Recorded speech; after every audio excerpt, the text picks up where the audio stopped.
Hey, everybody, it's Cindy here, and welcome again to the Life Makeovers podcast. I am so happy that you've chosen to listen today. I am very excited to introduce you to Dr. Carrie Graham, who's someone relatively new in my midst, but I know she's a rock star, and I think you'll think she is also. So, what we're doing here on the Life Makeovers podcast is having conversations with real women like you and me who are just going through midlife or who've been through midlife and are willing to share some of their perspectives on that, what's been tough, what's helped them transform some of those challenges that may have occurred, and what they are looking forward to in the years ahead. So thank you for listening. And Carrie, thank you for being here. Tell us about yourself. Hi, Cindy, my new friend. Thank you for having me on your show. And as you identified, I am Dr. Carrie Graham, CEO and founder of Carrie Graham Learning and Solutions. And my goal is to collaborate with healthcare executives around developing great and meaningful learning experiences for their employees. So that's the work that I do. On a personal note, since this is a conversation around midlife, I just joined the 50 Club and welcome to the club. She's a member of the 50 Club. Woo! yes. And so it hasn't even been a full week. It's only been a couple of days. And so I'm just doubly honored to be having a conversation with you and your audience about midlife. Wow. Well, congratulations. Happy birthday. Thank you. Yeah, 50. For some women, that's like crisis point. You sound really positive, but I hear a lot of women who reach 50 and they think they are older than the sun. So how has approaching 50 been for you? I actually was super excited. I've for all of my milestone birthdays, like 21, 25, 30, 40, I was always excited. And as I was in my mid 40s, I started realizing like, this is good. Like 40s, they're good. But man, if 40s are good, what are the 50s going to be like? And I've always felt like there's this level of prestige, or like the gray hairs that we have they're not like, oh, you should dye them. It's like, yeah, embrace it. So I've really been looking forward to turning 50. And I have to say that I am so blessed to have been able to turn 50, because I recognize that not everyone has had that chance. And I'm in good mental and physical health and surrounded by people who love me and I love them. And so I'm blessed. And that's the first joy. The first thing that gives me joy is how blessed I am. But all the goodies, all the little goodies, that like the spoken and unspoken goodies that come with being 50, I'm really excited about. I love that. The spoken and the unspoken goodies of 50. Like, do you want to tell us what those are, just in case somebody doesn't know out there what some of those might be, or examples of that you mean?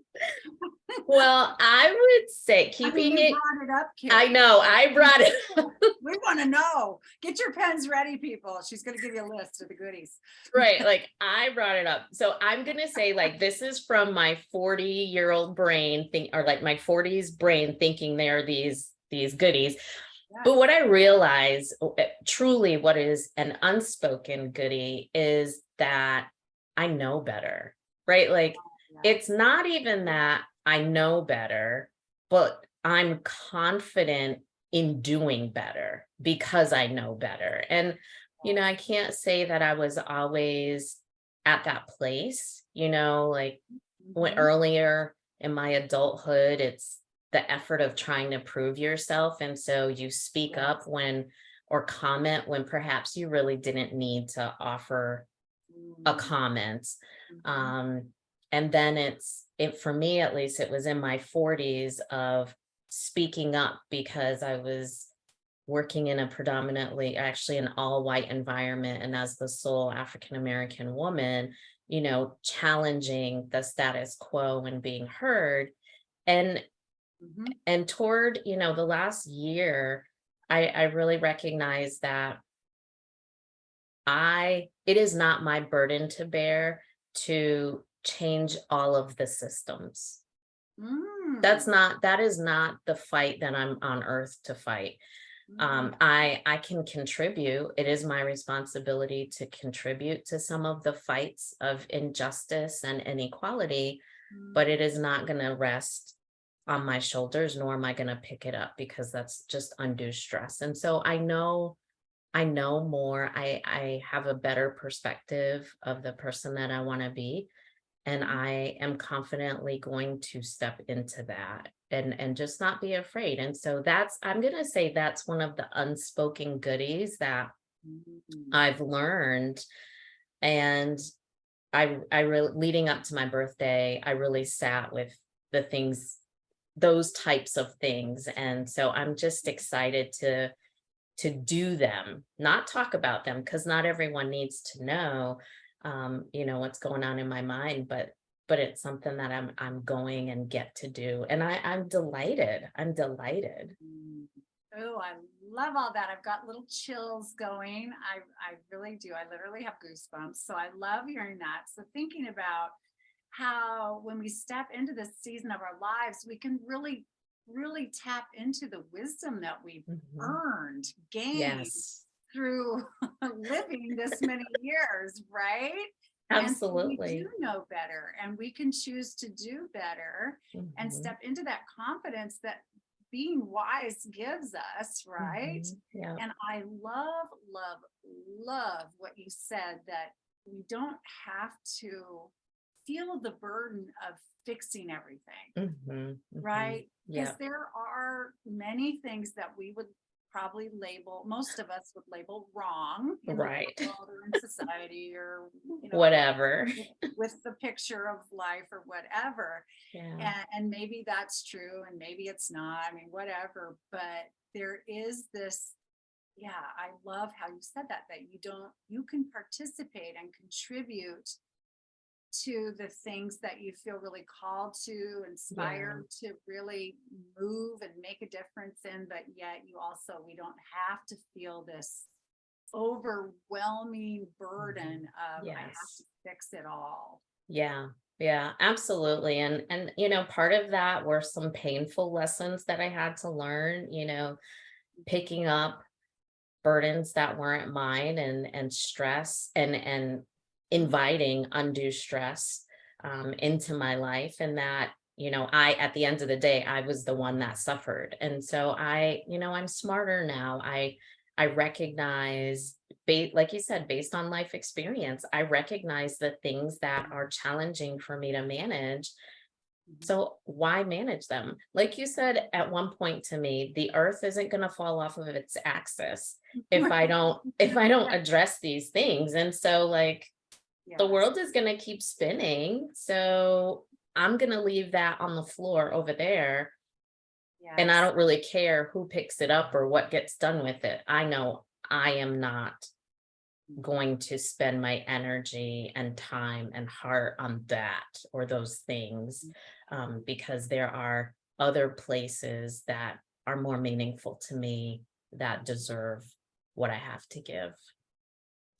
Oh, I love that. And, I hear you speaking about that on a systemic level too. Mhm. And I think of all the women in midlife who have been carrying the burdens of their entire families, the Mhm. school Mhm. systems, Mhm. the Mhm. church, the organization, the Mhm. business, the marriage, the whatever, Yeah. the list goes on and on of all the burdens that women Yeah. carry and feel they're supposed to, like Mhm. if somebody needs something they better take care of it, if a friend calls, jump, if anybody in the family expects something, do it, and Right. that kind of thing. And so to purge that, Mhm. I think, is Mhm. one of the gifts that midlife can bring us, like giving ourselves permission to keep what we want to fully participate in or feel really Yeah. called to do, but also let ourselves kind of shed the skin of, I have to be all things to all people. I must show up everywhere, Right. or I'm a bad person or a bad woman or a bad friend or a bad daughter, a bad mother, a bad, Right. you name it, partner, Right. wife, business, whatever. So I love that you Yeah. said that. And I hope our listeners can start to think, if they're feeling overwhelmed, like what burden are you carrying that's not yours, or that you don't have to carry? You don't have to. Absolutely. Absolutely, Cindy. And, to that point, another thing that is in line with this conversation that I realized is sometimes our efforts are only meant for a season. Mm, Some mm, I think when you're younger, at least for me, like in my 20s, friendships, you put so much stock and weight on a mhm, friendship, mm, and they run it their course. They simply run their course. Relationships of all kinds, jobs, cars, right? Like it, everything. as Yes. much as we want the car to last forever, it cannot last forever. Right. And so, for so many years, if I'm being quite candid, for so many years, I worked to hold on, to the relationship, whatever it was. And the reality is I needed to let it go in Mhm. order to see and receive the next, whether it's relationship, job, whatever the case may be. And I really think that, sadly, I'm not going to speak for others, I'll only speak for myself. There have been periods in my life where I've, fought and fought and, increased my stress level and, went without sleep and harm to, not treating my body well, because I was holding on to something because I thought I could fix it. When the reality is it has run its course in my life, fighting to keep a job that needed to end, Mhm. in retrospect, of course, in retrospect, it Yeah. needed to end. And so I know that now, and I have a better appreciation for some things that we're doing or burdens that we're carrying. We either don't need to do it forever, or we need to see that its time has passed. Mm. And it's okay. It is okay that the time has passed. So kind of recognizing and trusting those Mhm. seasons in our lives, Yep. whether it's a season of serving in a particular way, Yeah. or working at a particular place, or Mhm. even Mhm. friendships, relationships, letting them run their course and Yeah. trusting when we're getting the signals Mhm. and signs, the Yeah. buzzes, the whistles, or the screams, or the bricks that are telling The us, white flag. yeah, let it go, let it go, let it go, let it go, right? Right. Yeah, letting go is like this gigantic fear for Mhm. many, many people in midlife, and all kinds of letting go, and letting Mhm. go of relationships, letting go of jobs, letting go of ideas that have been in their heads Yes. all their lives, Yes. belief systems they were Yes. raised under, Yes. habits that are destructive, all kinds of things. And so, what's helped you let go when you know you've needed to? I have to say, I've been slow. Mhm. I've been slow to let go, for a lot of deep rooted reasons, whatever the thing is. It has typically taken me longer to recognize, and then longer to say I'm done, right? Like I surrender. And so I'm going into this next chapter of my life with open eyes. And I say open from a wisdom perspective, like, Mhm. don't forget your past, Mhm. right? Yeah. Like, learn the lesson, Carrie, learn the lesson and remember it, so that when I see the white flag the first time, I'm like putting things in motion to let go, of whatever the thing may be. And so again, it is not, oh, you just need to do it. I am not that immature to say just do it. Like, I recognize that it's a process, it's a learning, a new way of doing things and behaving. And I'm excited that I had that revelation, and I'm boldly going to look for the white flags wherever they show up, even if it's in an unanticipated place. Mhm. That's something I need to do. Mhm. Yeah, I think you're talking about getting blindsided, right? Something just Yeah, coming out of, wait a second, what? right, Yeah, like right. I had a girlfriend abandon in my words, abandon our friendship after like almost 40 years. Oh, Like, wow. and I was just shocked. I mean, I was just shocked. She would not tell me what was wrong.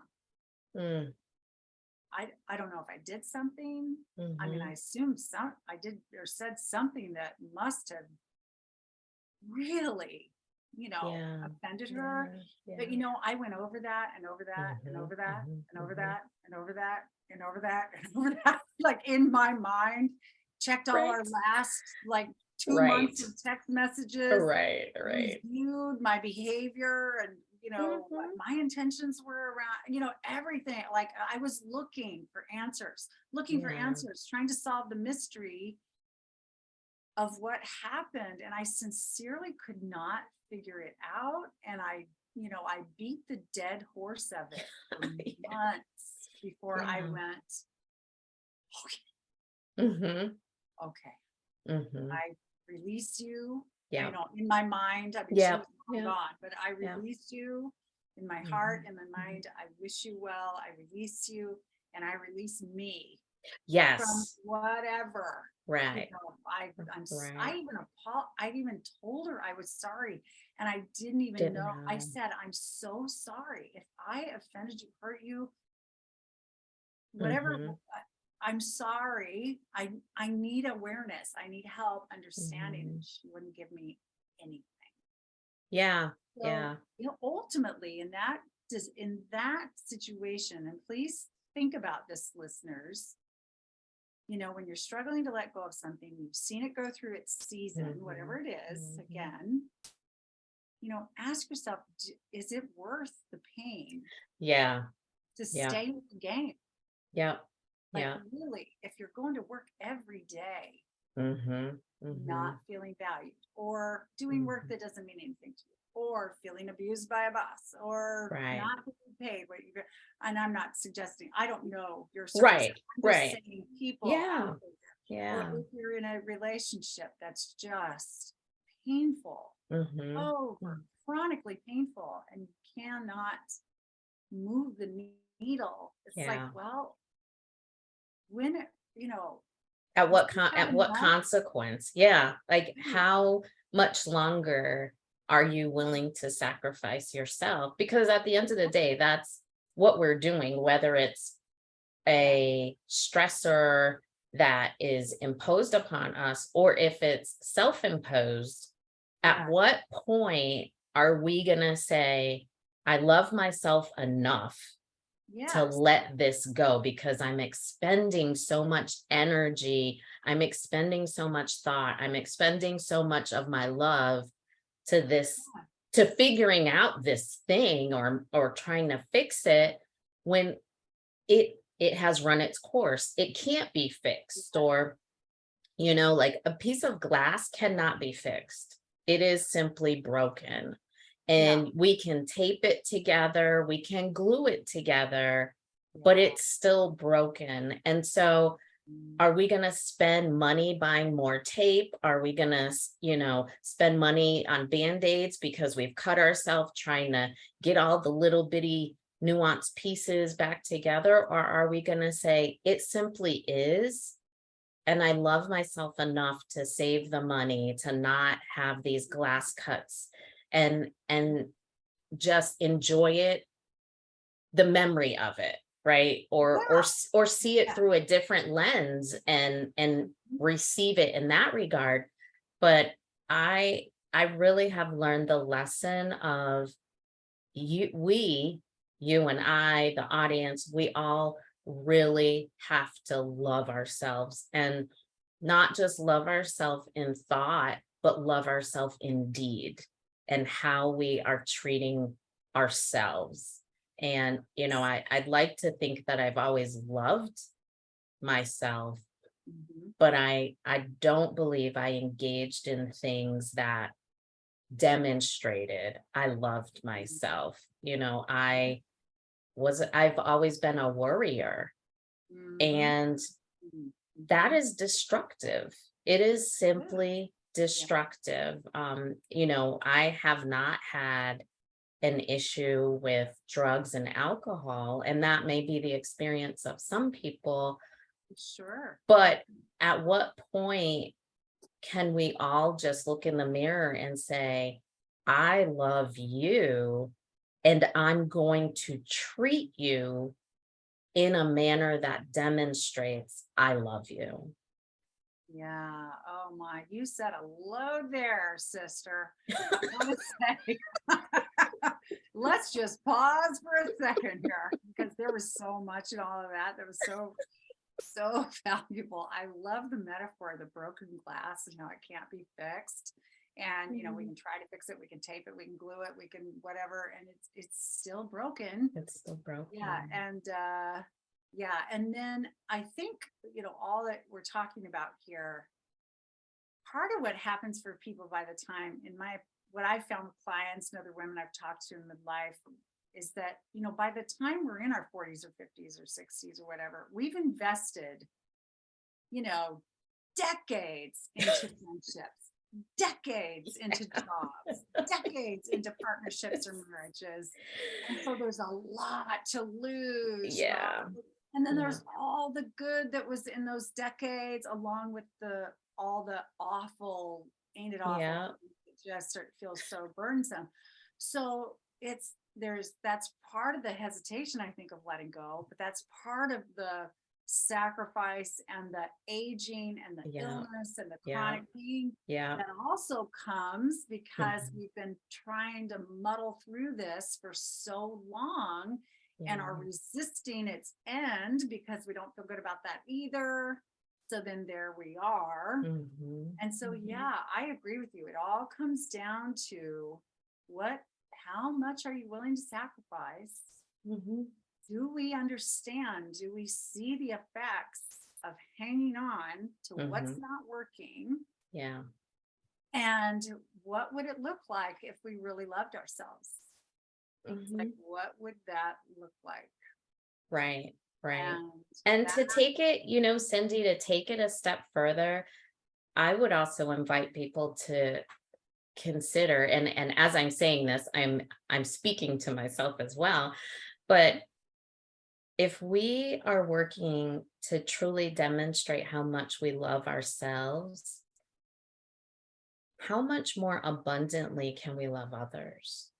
If I am yes. not full of stress and anxiety and anger and frustration, but Yes. rather I'm at a place of resolve, like it just is what it is, I can be a better wife because I can show up with love to my partner and be present in the moment and smile at a silly joke, as opposed to carrying those heavy emotions with me throughout the day. And so like you said, I totally agree. We invest so much in all sorts of relationships and things and Mhm. other people that are, that have run their course. And so the idea of letting it go, we now start that narrative of, well, it will indicate that I'm not successful and that I'm not able, and Yeah. all these things. And now that I say this out loud, I told someone yesterday, being a quitter is downrated. Like, if Yeah. you know something is not that you need to get out of it, Yeah. you need to leave it. And if someone wants to label you a quitter, it's just a word. right? Like, A label, it's just a word. it's just a word, but why, why would you stay in a thing that is not serving you well? Like, it's okay. It is okay, because when you let it go, there are so many other opportunities out there. Oh, yeah. It just opens the door wide. Wide, wide. And then you feel you're full because you're loving yourself. So you're just like, hey, Yeah. the door opens, hey, I'm here for the party, sort of thing. So it's, I've said it that we all need to look in the mirror and tell ourselves that we love each other, love ourselves, but then demonstrate it. And it takes a daily reminder. Yeah. It's a daily reminder. Like, okay, I'm not gonna totally reveal, but I'm gonna reveal. So my desk right here, She's revealing. I'm not gonna show it. My desk is a mess and it stresses me out and I can't stand it. Mhm.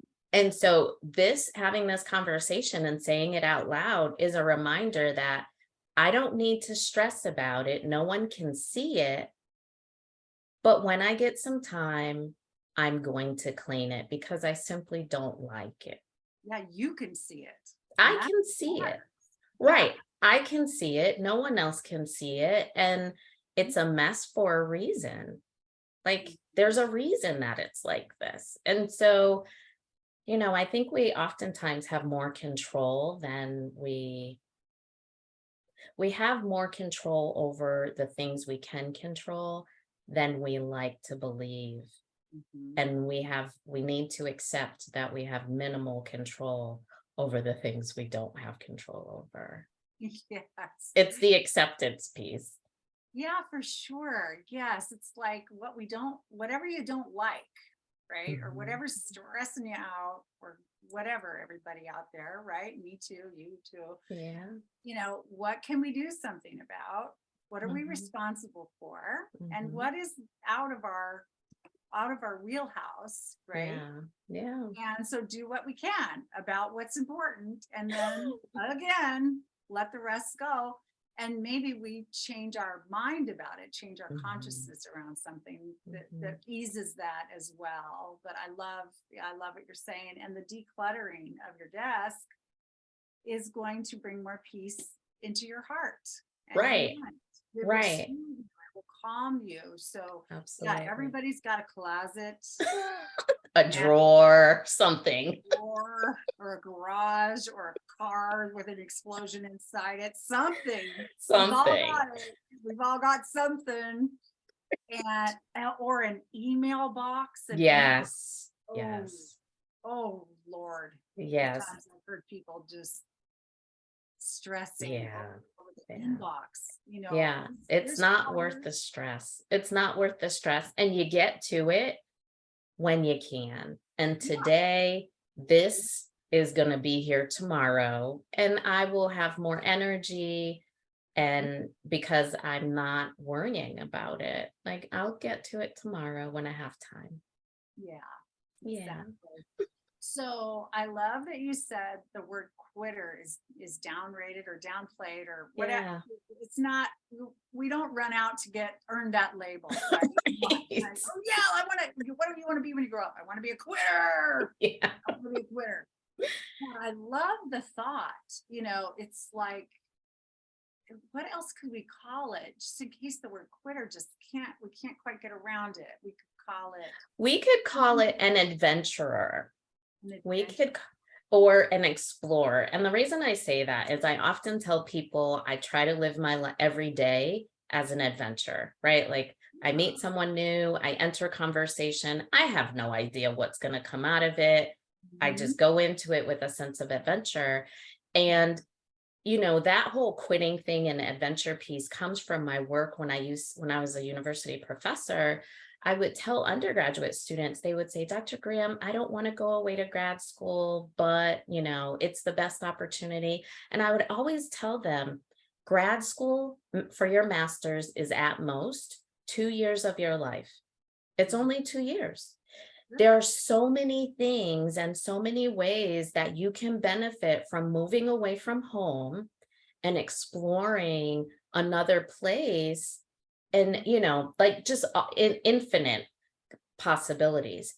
But I would always tell them, if during your first semester there it is truly an awful place, you can quit and go back home. Yes. You can Like, use you your tried mind. it.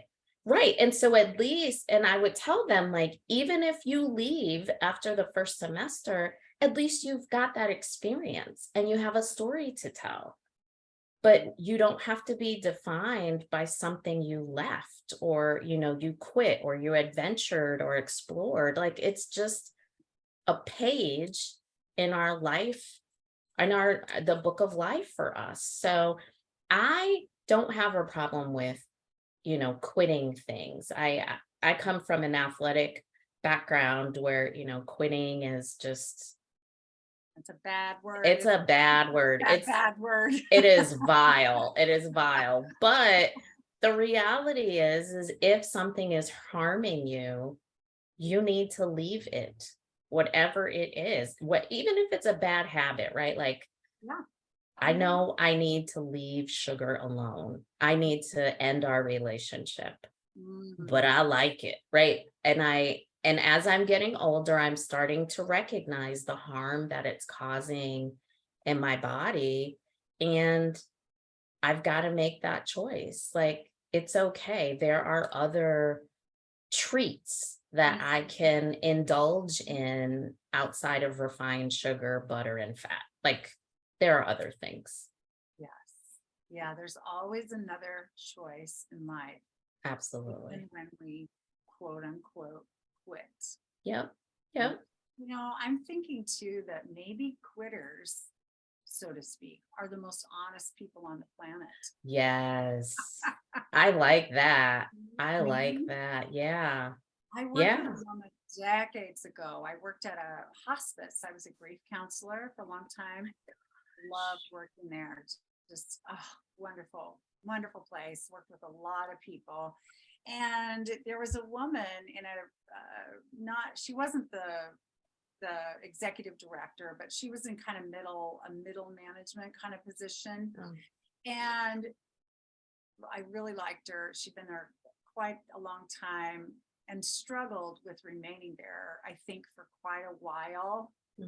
And thought about quitting, thought about leaving, stayed, kept staying, thought about leaving, thought about staying, stayed. And one day we showed up at the office and all her stuff was gone.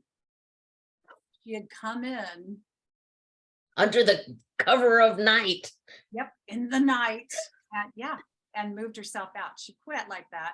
And of course, I know that was disruptive. I mean, then you got to replace her. There's no transition time, blah, blah, blah, all that. But I talked to her after and she said, I was sitting with my husband for the 100th time. She didn't say 100th, but many, many times, whatever she said, at dinner. And I just knew, we were having the same conversation again. And she said, I knew I have got to go right now. Right. And so she said to her husband, will you come with me? How about we get in the car and we go pack up my office and I'm done. And he was like, yes. And so she did it. Yeah. And that's not a popular way to leave a place of employment. That's not what we're taught the good girls do, right? Right. Was it honest, right? It was absolutely honest. And let's be honest about it. When we're done and we keep pushing, trying to pretend that we're not done, no matter what it is, right, we're not helping anyone. No, we're not. And you in the way absolutely for us and for them. Absolutely. And you said something when she was having the conversation for the nth time. Yes. Our behaviors become repetitive and it is unproductive. It's one thing if we're having a conversation and it moves the needle, whatever it is, or if we're experiencing an emotion or we're trying to justify, and it moves the needle. But when we are repeatedly Yeah. saying and Getting doing somewhere, right? the same thing and then bringing other people into it, right? And so for her, it was her husband over dinner, right? Like Mhm. nothing is changing, but it is draining. Like that is our red flag, our white flag. Like Yes. get out. And I again, for the people that are listening, please know that my heart goes out to you in whatever that thing is to you. And I don't say it lightly to just get out, because I've been in situations where it was incredibly challenging, whatever the thing was, to get out. But again, I think it's a great starting place is to look yourself in the mirror and say, I love you. Again, I love you. Yes. What do I need to do to demonstrate that I love you? And in her case, she needed support. And so if you've got to reach out to someone who loves you, and is willing to journey that step with you, do that. Or, if it's whatever the case may be, but we have an obligation to ourselves to remain as healthy individuals as we can, so that we are in a position to support others in a way that is either necessary or we want. I couldn't agree more. And it's Mhm. the same like our cars. Our cars aren't going if they don't have any gas in them. So we've got to Right. fill our tanks, You and we have fill to. our tanks by being honest about who we are, what Mhm. we value, and lining our lives up with that. Right. Right. And in the case of a car, being honest about the ability, right? Like Yeah. the ability I have like 2 drops of gas in my car, but I've got to drive 100 miles. We don't have that like it is not technically possible. Or I have 100-mile commute and I've only got $5. That's a reality, right? Like that's just a reality. So what are your options? Is it safe for you to put $5 in and see where it gets you, and then, either ask for help the rest of the way, or can you use the $5 in another way? But to ignore what the facts are is that something cannot happen that is positive. You have to take ownership in making decisions to Yeah. do what is going to serve you well. Yeah. Beautiful. I love that analogy. Yes. Beautiful, beautiful, beautiful. Okay. Wow. I'm loving this conversation. So you just turned 50, when we started the conversation, we found Yes. out. So what are you looking forward to, as you keep growing, aging, rolling through life? Like what do you think's coming? Well, one thing that I know is coming is the gray hair. So I already have a bunch and I've Oh, me never too. oh, I do. It's Oh, I do it's too. there. I've Mhm. never colored my hair, but No. I really have this sense that in the next few years, like it's gonna come with a vengeance. I just have this feeling for what I don't know why, but I really have this feeling. So like I'm excited-ish to see what it's gonna look like, what I will look like, how others will respond to it. And again, the others' response is a low priority, but I am really curious how that will come in. And then how my body is gonna respond to the extra years, right? Like it is very clear to me, I can no longer deny that my metabolism has slowed and that my body has different needs, and it is destructive of me to seek out my 30-year-old body, right? Like that is mentally destructive to look at pictures of my body when I was 20 years younger and say, I wish I could have that body again. That time has passed. It has passed. It's the season also, like. Right. Right. It was for a season. And so, well, what can I do? I can take joy in knowing that my body looks the way it did at one point and recognize that I was blessed with good genes and that I try my best to take care of myself physically. And so my body is still strong and it's healthy. And so the thing that brings me joy about my body is what it provides me, not what it looks like.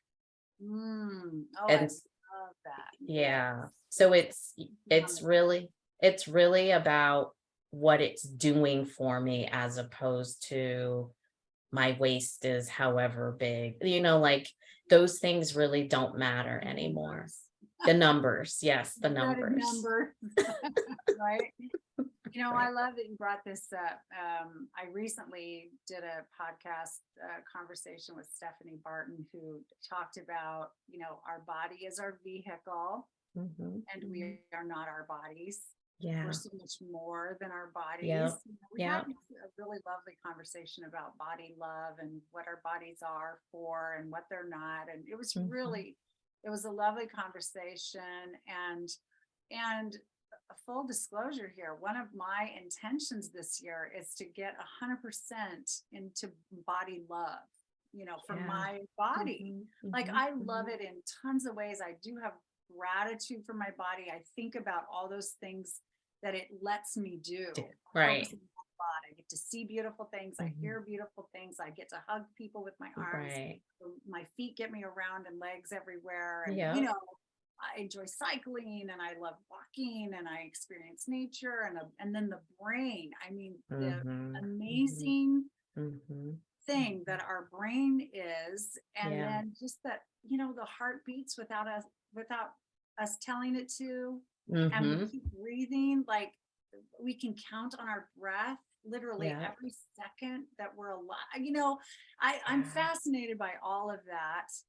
And I've had, and I've struggled with some things about my body too, but I really love that conversation and focusing. And Stephanie also said that our souls pick the perfect body for what it's coming here to do. And I thought, ooh, that's, that might be a little woo-woo for some people, but boy, did that caught my attention. Yeah. Like I thought, wow, what if that's true?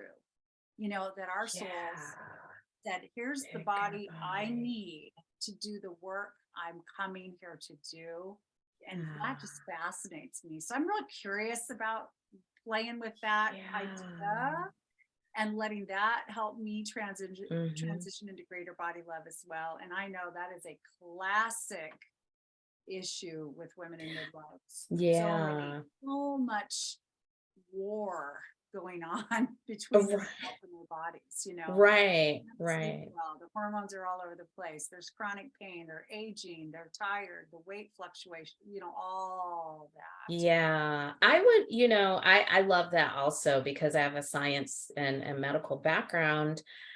I so often was like, well, what is science? What is, what does the science say about the body? And the reality is, I think we all get to a point midlife when we move beyond that and we move to a spiritual place or a heart-centered place or a soulful place, soul-filled place of thinking.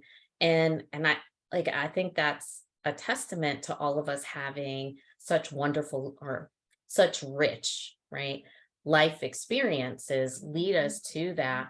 But, one of the things that you said is the hormones, and quite candidly, mid 40s, early 40s, I was starting to enter perimenopause, and I'm like, but I didn't know.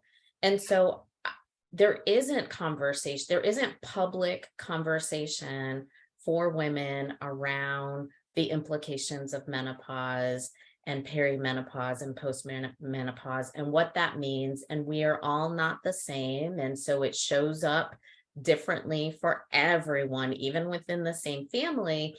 And that for me, being confused because I'm thinking, why is my body like changing? I don't know what's happening. I used to could do whatever and now I can't.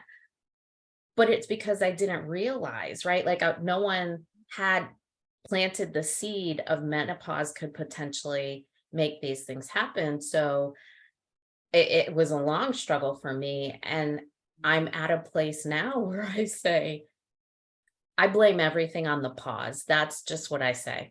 I just call it the pause. And so like I put the remote control someplace and my husband was like, are you tired? Is this what this is about? And I was like, the pause. Like it was the pause. And so, just recognizing that I cannot control my body. I can't control my hormones. I can't control my body's need for sleep. Like I can't control any of it. And so I'm just going to embrace it and view it as an adventure. What is it going to be today? Am I going to sleep through the night or am I going to have to get up to go to the bathroom? Am I going to have night sweats? Like what is it? What's it going to be? Day and the night going to bring. So you're just observing it. You're curious about it. Yeah, like to respect like where you're at, what is the season with my body, and how can I flow with it? Right. Respect it, honor it, flow with it, love it.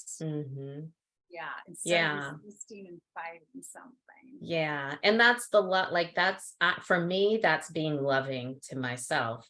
The fighting it and being upset and angry about it, that's destructive behavior on my part. And so like it's going to happen or it is happening. I can't control it. Well, okay, we'll just see. We'll just see what happens here. Buckle up, right? Go for the ride. Right. Like all of this, like what's happening? We'll do what we can. Again, like you Right. said, for example, your relationship with sugar, you're ready to break up with Yeah. sugar. Just for you, that's not getting me where I want to go or whatever. Yeah. Yeah. Yeah. So it can mean so many things, be so many things for so many people. But yeah, that's an important aspect of our lives, isn't it? Midlife really brings a lot of that to the surface for sure. It's great. Yes. Love our bodies. Oh my gosh. Yes, it's great. And even our skin, right? Like I didn't have acne as a teenager. And in my 40s, I didn't. And in my 40s, I developed adult acne. And I'm, like the level of stress that it caused and like the dermatological visits and all that. And now I realize like, oh, okay, clearly it's something I'm eating that when I was younger, my body could tolerate, and now I simply can't tolerate. So, well, let me figure out what can it be, from an adventure perspective, what is it, Dora the Explorer? What could it be? Yes. Get your backpack on. Like Dora the Explorer. I love it. Oh, Carrie, I think we could talk all day. I think so. And it would be fun and delightful as this has been, and enlightening, I think, as this has been. Is there anything else you just feel like you want to share or anything? Any last thoughts as we're wrapping things up here? Yeah, I would say since most of your viewers and listeners are middle-aged women, I'm going to look in the camera. I'm going to say that you are not alone. No matter how dire things may be, no matter how frequently you feel alone, please, please, please know that you are not alone in this journey. It may look slightly different than another person's, but you're not alone. And please get whatever support it is that you need, because you are in fact worth loving all of yourself. So from a personal perspective, that is what I'd like to say to your audience. And I'm always open to conversation with people. If they, would like to chat with me, they're welcome to go to my website and learn more about me. Mm. But definitely reach out and let's have a conversation. Beautiful. So tell me again, or tell us what your website is. Yeah, it's drcarriegraham.com. So Dr. Carrie, CarrieGraham.com. And my about page it's conversations like this that I've had with others, and little secrets about me that people would not think. Well, Like we're some gonna little bones that I let out of the closet that people would be surprised by. we're all running to that page up later today. Um, what didn't she say in the Right.